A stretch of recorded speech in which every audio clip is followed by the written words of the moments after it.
গল্পের নাম নিবেদিত প্রেম আরাধনা। পর্ব সংখ্যা 11। লেখা ইপসিতে শিকদার।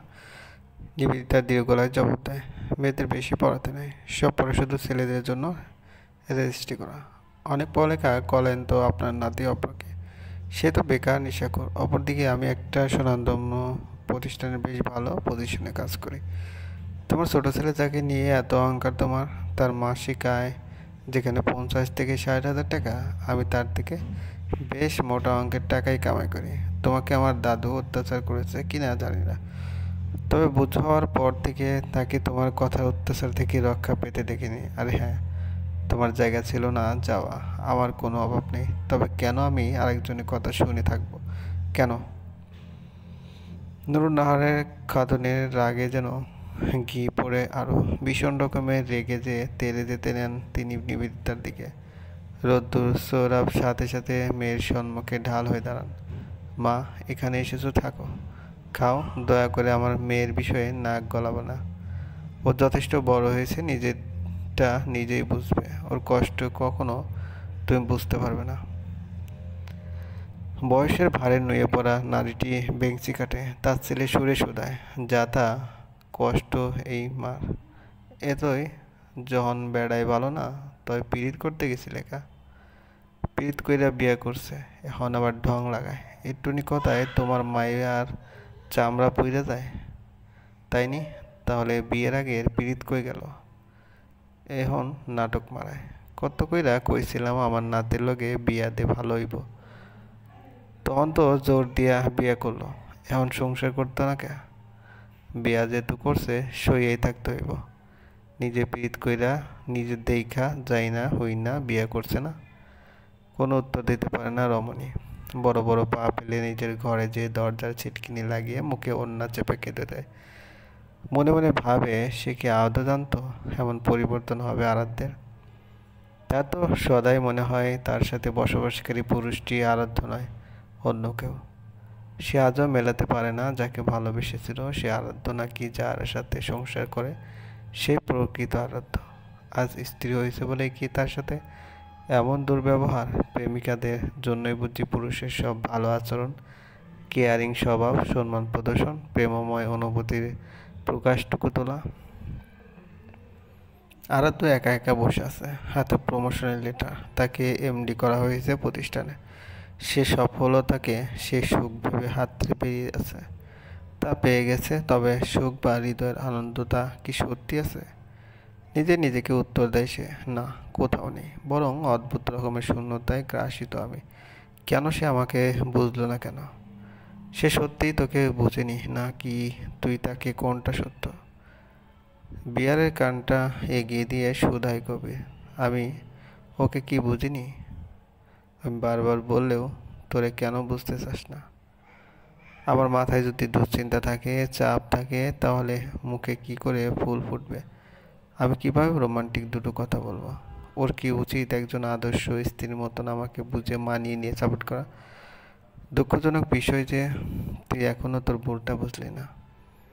নিবেদিতা তোকে রোমান্টিকতা দেখাতে বলিনি, সে শুধু চায় তুই তোকে একটু সম্মান দে, যতটা তোর জীবনের অন্যান্য মানুষদের দিস। তোর যতই রাগ থাকুক, কখনো তুই তোর বসের উপর তা ঝাড়বি না।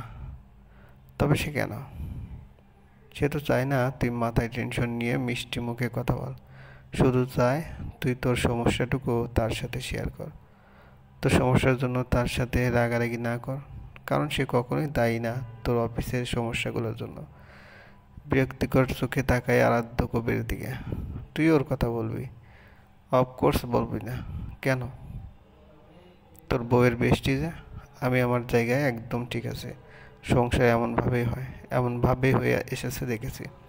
আর ওরকম প্রতিক্রিয়া প্রকৃতিগত আমার থেকে আসে, আমি ইচ্ছে করেও করি না, আবার আমার নিয়ন্ত্রণে নাই।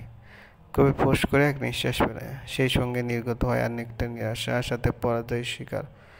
তুই যা বুঝিস তাই তুই মানিস, অন্য কারো দৃষ্টিকোণ তোর বোধগম্য হয় না।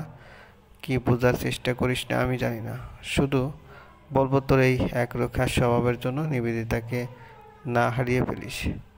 আরাধ্য এক চুমুক বিয়ার কিলে নেয়, তার মুখে এবার আলতো হাসি। কিচ্ছু হবে না, ও অনেক ভালোবাসে আমাকে। এই রেগে আছে কেন? দেখবি কাল মিষ্টি করে দুখানা কথা আর এই সুখবরটা দিলে সুরসুর করে আবার আমার আঙ্গিনায় এসে পড়বো। আই হোপ এমনই যেন হয়। আহত সুর কবিরে, হয়তো হৃদয়ের কোথাও তার প্রশ্ন, এইটুকু কি অনুতপ্ত হবে না এই পুরুষটি? কথাগুলো ভাবতে ভাবতেই অতীতে হারিয়ে যায় নিবেদিতা। কি সোনালি দিনগুলো ছিল তখন। ক্যাম্পাসের কৃষ্ণচূড়া কিংবা বটগাছের তলায় বা লাইব্রেরি বইয়ে ঝুঁকে বসে থাকা যুবতী ছিল নিবেদিতা। আর পুরো ক্যাম্পাসে বড় ছোট সবার সাথে মিশে মাতিয়ে রাখা ফার্স্ট বয় আরাধ্য। স্বভাব আচরণে এক পৃথিবীর দুই প্রান্ত যেন কোনো দিক দিয়েই যায় না। নিবেদিতা যেখানে নিম্ন মধ্যবিত্ত ঘরের সাহিত্যপ্রেমী শান্তশিষ্ট ভাবুক ঢিলেঢালা পোশাকের হিজাবি মেয়ে, সেখানে আরাধ্য উচ্চ মধ্যবিত্ত ঘরের স্টাইলিশ সুদর্শন সাহিত্যবিমুখী ক্রাশ বয়। তাদের প্রথম সাক্ষাৎ হয় কিছুটা নাটকীয়তার সাথে। সেদিন ছিল নিবেদিতার প্রথম দিন ভার্সিটিতে। সাজসজ্জা নিয়ে কখনোই অত চিন্তা ছিল না তার। তাই খুব সাধারণ একটা লোনের থ্রি পিস আর হিজাব পরেই ভার্সিটিতে এসে যথারীতি সিনিয়রগণ র্যাগিং করতে। তারপর যদিও সিনেমা কিংবা ফেসবুকের গল্পগুলোর মতন তেমন কঠোর বা আক্রমণাত্মক কিছু ছিল না। র্যাগিংয়ের ভুক্তভোগী হয় নিবেদিতা নিজেও। তাকে পা থেকে মাথা অবধি দেখে আরাধ্য চোখ টিপ দিয়ে শোধায়, এ তো পুরাই ধার্মিক আপা। তা আপা একখান রবীন্দ্রনাথের কবিতা আবৃত্তি করেন। আরে কাকে কি জিজ্ঞেস করছিস? একে তো গজল চিগা, গজল। ঠাট্টা করে বসে শৈলী। রমণী সেসবের গুরুত্ব না দিয়ে পরম আবেশে নিজের মতন আবৃত্তি করতে শুরু করে। আবৃত্তি করার পুরোটা সময় সে যেন এক অন্যরকম করেছিল।